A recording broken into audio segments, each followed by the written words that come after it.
Pape Djibril Fall ak Thierno Alassane Sall je pense que nu mu waxee démb peut-être Ousmane Sonko war na leen jéggalu quand même parce que ñoom itamit gis nañu position bu ñu am après élection yi président Sonko lu mu leen jiinoo nit lépp ñëpp dégg nañ ko da leen ne woon ñoom ak Macky Sall ñoo far Macky Sall moo leen ngem.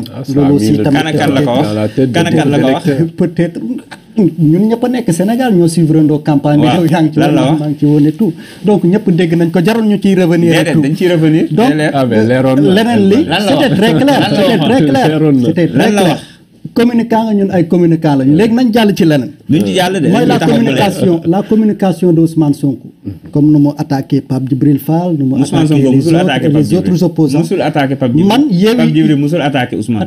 Yewwi ak Wallu ñooy coalition yu baax yi ñu ci des ñëpp Macky la ñuy jàppale bu tuddul Pape Djibril Fall aussi ak Thierno Alassane Sall ci lañ bokk. après gis nañu position yu ñu am. mais ñuy revenir aussi peut-être occasion la parce que yaay chargé de com Pastef mën nañ ko waxee noonu communication Ousmane Sonko parce que Ousmane Sonko d'habitude est-ce que front yu mu ubbi bëriwul parce que Ousmane Sonko ñu muy attaqué bëri nañu. Ousmane Sonko justice Ousmane Sonko presse. Ousmane Sonko administration Ousmane Sonko et cetera et cetera et cetera. yow yaa ko jàppee attaque mais du attaque. ma daaneel maanaam est-ce que nekkul ci benn position bi nga xam ne ni au Sénégal tout le monde est pourri sauf lui. non du tout. est-ce qu'il n'est pas finalement narcissique comme nañ koy waxee aussi. voilà aussi beneen comme temps bi tënk na. donc la candidature de Ousmane Sonko aussi nañ ko wax peut-être ñu ngi koy. non bàyyi ma jeexal di ñu ñëw ci candidature bi. temps bi fu mu toll. Ouais, c'est presque fini mais ñambaas ko si comme ça. yow pour candidature bi pour nga tontu ci loolu parce que bu mu déclaré candidature bi aussi am na ñu jàpp ne c'est prématuré am na ñu ne aussi peut-être procès bi nga xam ne ni procès affaire Adji Sarr bi moo tax ci ay calcul la nekk affaire yi demee noonu est-ce que mën nga ñu cee indil ay leeral it. D'abord sur l'histoire voilà des attaques yi ngay wax. je pense que Sénégal tamit faut que ñuy apprendre tamit maanaam ñun ñëpp ci bañ a toujours attardé wu parfois ci ki fayu fàtte ki tooñ président Ousmane Sonko ba léegi tuddul kenn fii ngeen toog ngeen dégg coalition membre coalition ñu war a dem campagne saa yu ñu xëyee cité nommément Ousmane Sonko Khalifa Sall ak Yewwi di leen attaqué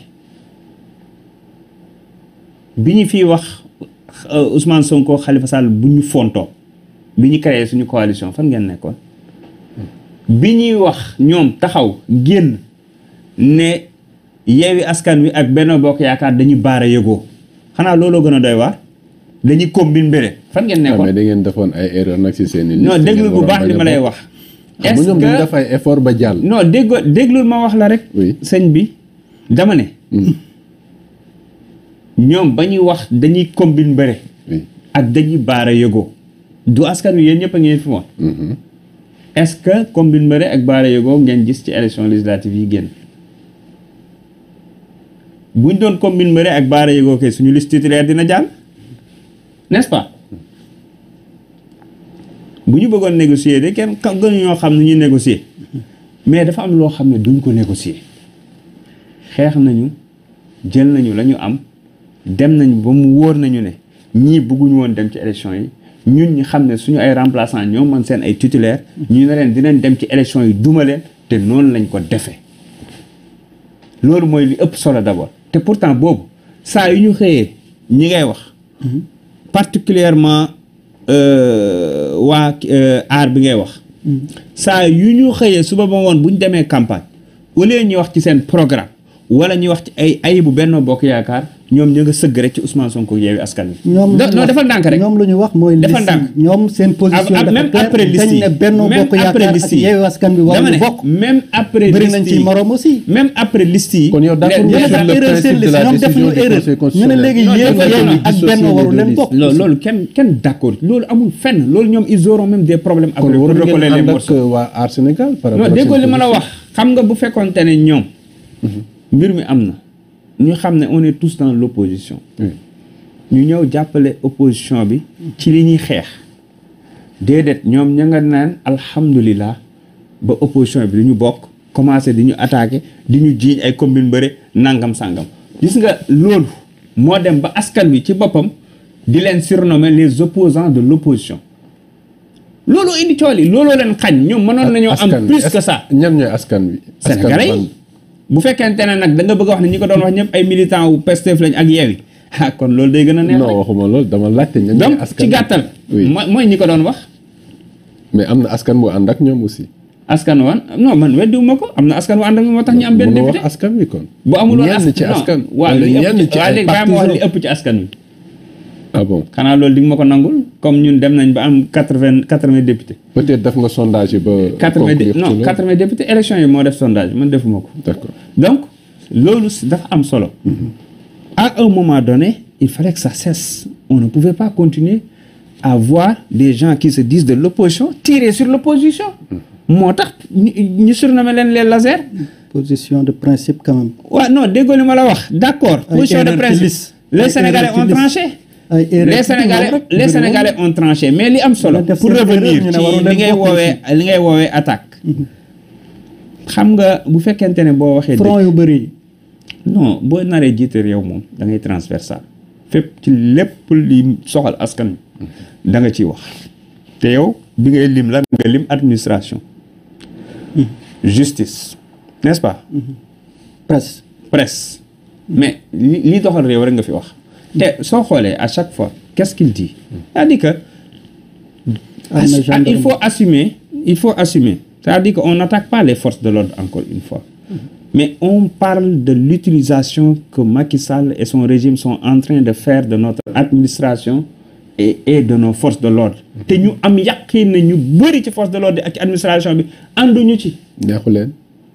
mais dañuy nekk en conformité ak seen hiérarchie. c'est juste ça c'est-à-dire que taxaw di wax dëgg bu dee loolu attaque la ñun ñëpp dañuy attaquer te man jàpp naa ne jusqu'à présent bu fekkoon te ne la muy wax du doon dëgg rek kon heure bii nii waxatuñ ko. c'est ça. ce qui est important. mooy mu ngay continuer di ko wax askan wi di gën a continuer di ko fonk di ko gën a jox nopp muy gën a nekk ci xolu askan wi kon ça veut dire que dëgg gi moo nekk di fay. candidature wi. ah xam nga nag ñun suñu timing moom ñoo ko yor gis nga suñu kañ la ñuy wax ak presse. est-ce que néew leen di def rébellion ci biir Yewwi Askan Wi. du tout xam nga moo tax nag gis nga comme xam nañ ne yéen ay ruubekat ngeen. moo tax non on pose la question. non déglu rek xam naa leadership bi soo ko di incarner aussi. non moo tax démb bi muy commencé. oui loolu la commencé maanaam couper l'herbe sous les pieds loolu la def dafa commencé par leeral ni coalition bi ak intercoalition bi doxee. sur la base des textes a mis en valeur et traité et publié. merci. Voilà. non moo tax ma ne yéen xam nga da ngeen di ruube pour neexal émission bi mais xam nga bu baax li mu wax man loolu laa expliqué. da ko leeral. ba pare ci cadre leeral boobu pourtant Khalifa moo njëkk a déclaré candidature. c'est-à-dire que chacun est libre et terewul ba léegi comme ni mu ko waxee mën nañu trouver wu ci candidature unique au niveau de Yewwi ah ouais. mais oui te Ousmane bi mu koy wax dafa am lu mu préciser waat. su dee Pastef nangul nañ ma ko. parce que y a une forme d'investiture boo xam ne aussi dañ koy def. donc loolu mooy li am solo. mooy timing bi jot na parce que dañu bëgg surtout les militants et sympathisants éviter divertissement yeeg. li nga xam ne presque bëriwul solo torop par rapport au combat bi ñu mëne.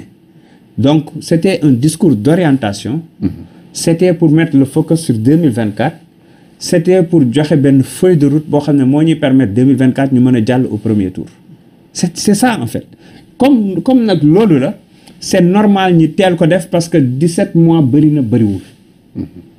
looloo tax président Ousmane Sonko daal di génn te loolu c'est une partie mais discours bi plus d'une heure de temps de discours xam nga ne nga jël ci benn 3 minutes pour déclarer sa candidature. su fekkente ne valider nañ ko. alors Pastef valider nañ encore une fois la ca des yëpp yaa ngi wax ci lu soxal askan wi wax ci dante ñun tey waroon nañu wax ci mbënd mi waroon nañu wax ci Dante waroon nañu wax ci agriculture bi et cetera mais bon xam naa ne question politique yi moom moo. oui moo leen gën a yitteel te jamono non par rapport à la presse c'est important. xam nga Sénégal nag dafa métti.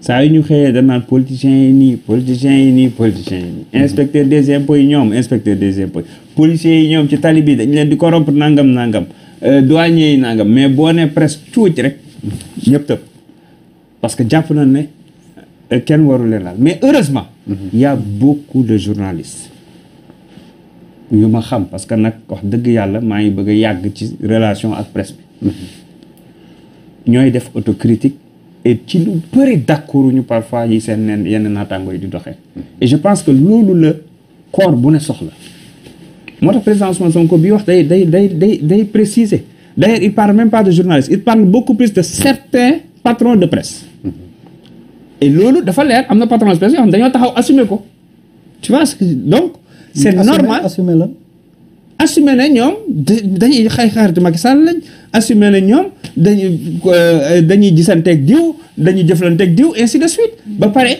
saa yu ñu xëyee yaa ko tudd de man am na ñoo xam ne du ma leen tudd Madiambal Diagne laa ci mës a dégg moom yaa ko tudd mais je veux dire am na loo xam ne mën nga assumer directement mën nga assumer indirectement yaa ngi gis traitement bi man xam naa ne bëri na journalistes yoo xam ne dañ lay woo dara xew ci seen kër ñoom ñu woo la naqarlu ko xam ne dañoo ñàkk pexe mais ñoom laala wuñ ci loolu man li may wax nii lu am la moo tax avec surtout avec la jeune génération des journalistes que vous êtes il y a de l'espoir parce que nag révolution bi c'est dans tous les segments révolution yi c'est dans tous les segments même boo demee ci këru diine yi sax di nga gis une certaine entre guillemets noonu laa ko mën a tuddee retour à l'orthodoxie et cetera ñoo xamante ne ni dañuy nekk une certaine classe boo xam ne da ngay gis beaucoup plus ñuy retourner à l'orthodoxie ainsi de suite soo ñëwee ci journalisme bi noonu soo demee ci administration bi noonu soo demee ci armée bi noonu ci gendarmerie ainsi de suite mais li ngay joxoñ baaraama tuuma ci benn partie presse bi aussi am na parce que am na ay journalistes yi nga xam ne yii tamit yéen lañ fi nekkal loolu aussi non xam nga non